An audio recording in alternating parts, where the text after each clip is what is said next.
Whether or not the guilt the landlord had begun to carry was upright, or the work of an overactive, obsessive imagination, I couldn't say.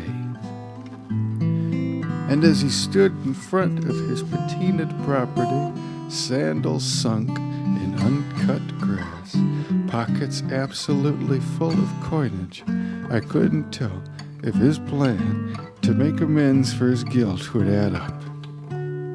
Outside the brownstone apartment building, he looked like a guilty Mr. Peanut.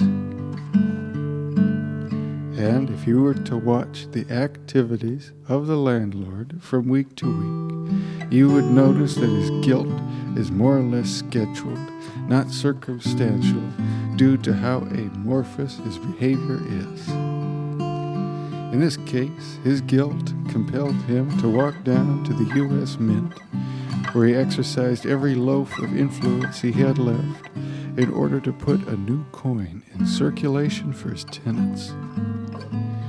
He had used thick marker to draw and design a new bronze coin, roughly the size of a coin, smaller than a quarter and larger than a nickel. The landlord's coin featured prominently his guilty side profile, wreathed in an apologetic Latin phrase.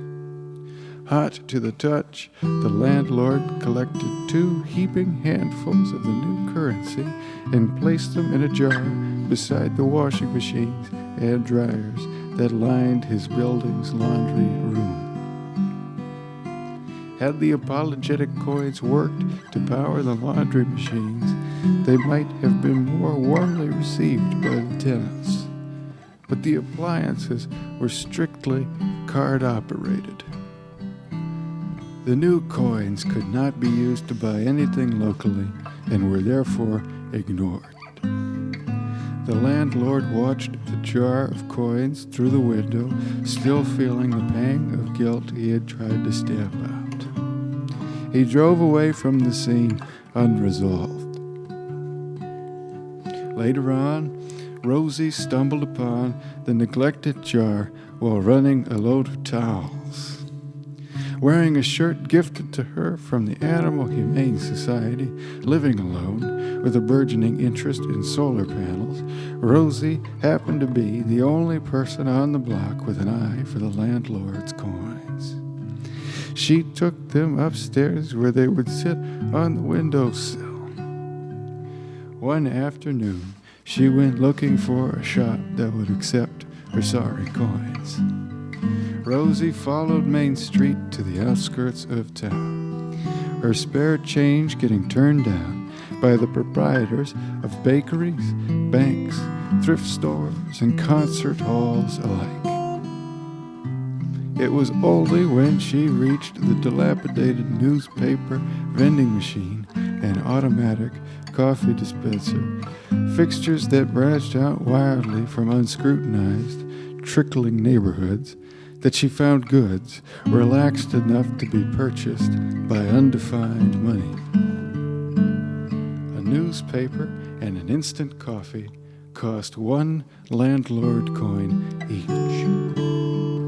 With her large jar, Rosie had the funds for coffee and newspapers indefinitely.